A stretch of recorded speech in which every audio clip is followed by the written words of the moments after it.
large amount, but Big leap. because Russia interfered on his behalf, and we had all this propaganda going down and these fake news stories and lies. I mean, I can't tell you how many Trump voters came up to me with lies about Hillary Clinton killing people every day here in Trump land. So, and ironically, Donald Trump would sign a bill tomorrow that would kill 10 to 40,000 Americans a year, which, by the way, PolitiFact fact-checked when Sanders claimed that the healthcare bill would kill tens of thousands a year, and they found Bernie Sanders' statement to be true.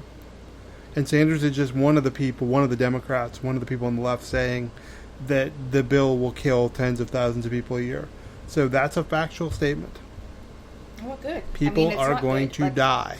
It's good that it's good that we can say this, and it's been fact checked, and it's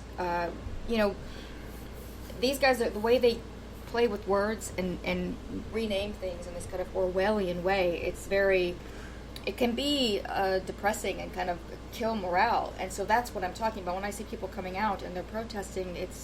They're not letting this keep them down. That's the vital spirit and pulse of this country. It's just amazing. It's incredible. That's the backbone and strength of this country. Those people keep me going. When I see these videos and see their signs, it keeps me going, because this job is, I don't mean to, it's not that I'm going to complain about this in my job in terms of this healthcare thing, but it is depressing to listen to, Donald Trump and Republicans all day. It gets you down after a while, and it's nice to see the people are still out there, and they're not just out there, they're out there fighting.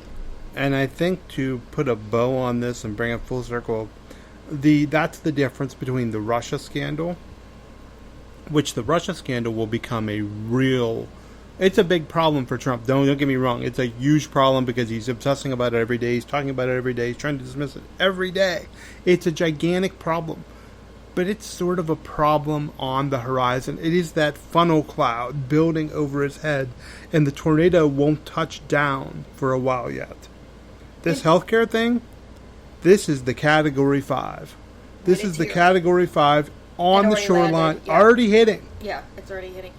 But the thing is, the Russia scandal, if I were a Republican strategist, I would be, if the shoes were on the other foot, say this was a Democratic president, my line of attack would be, you can't pass any legislation when you're under an FBI investigation for colluding with Russia, possibly, to win this election. Yeah. Because that would mean the election wasn't a real election. It wasn't legitimate. So that would be my line of attack. Republicans would be doing that in a heartbeat.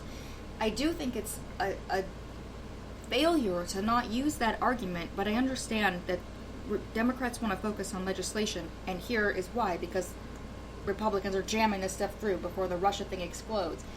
There are basically two huge storms coming down. And Democrats can win them both. They can. It's not a one or the other. And it isn't Democrats, it's the people, it's the country. I mean, Democrats now stand for everyone, basically, who... everyone who's not the 33% that supports Trump. Yeah, they're the front line of democracy right now, and they're not a perfect party, but they're what people have to fight back against what Donald Trump is doing. And I do... The other thing, just to put now you've already put a bow on it, I'm going to put a second bow on it. Oh, it's going to be shiny and nice. Well, I don't know about that. Two bows. It just, that whole fake Time magazine cover that Trump is doing, and he got embarrassed about that, and then he threatened the owner, Amazon Jeff Bezos, the owner of Washington Post, with a tax that they already pay. Very, very winning. Effective. Yeah, you're going to be so tired of winning. This is what we call winning. But this is more. This is an abuse of power. If forget that they already pay that tax. If they didn't, just threatening somebody because you don't like the coverage you're getting is an abuse of power. Donald Trump should not be in this office.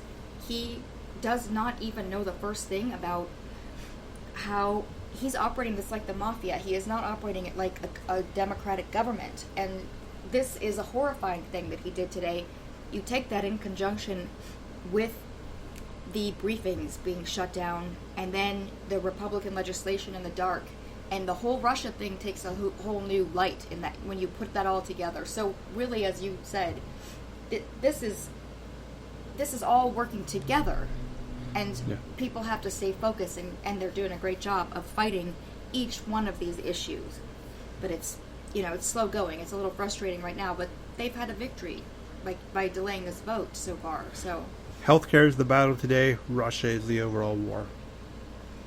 yeah, I mean, that's our country. There's no, I mean, that issue is so huge. It's hard to even believe that he's allowed to stay in office, frankly. But and I know you're saying it's time to wrap up, but let me just conclude that if Donald Trump were a Democrat, Republicans would be saying that this presidency is being shut down. Yeah. Yeah, they would have pulled the plug on this, started They would have impeachment pulled it, proceedings. it would have been done. Oh, well, Democrats can't start impeachment proceedings, but they would have done something. Yeah. You see what Republicans would do pretty much Well, anything. if Republicans were in that situation, Hillary Clinton would be impeached already. Oh, yes, absolutely. That would have happened overnight. But they don't have the power, is my point. Yeah, not yet. Not Right, yet. but maybe after the November 20 2016. 2018. Sorry. Yeah, oh my God. We were talking about Hillary Clinton. I flashed back to last year. Don't flash back. 2018. We're staying forward, yes. So, thank you so much for joining us today as we discuss which scandal and abuse of power and attack on democracy will be the undermining, the undoing of this president. We will talk to you all the next time there's something huge to discuss. Should be in about 5 minutes. That's right. Thank you so much. Have a good night, everybody.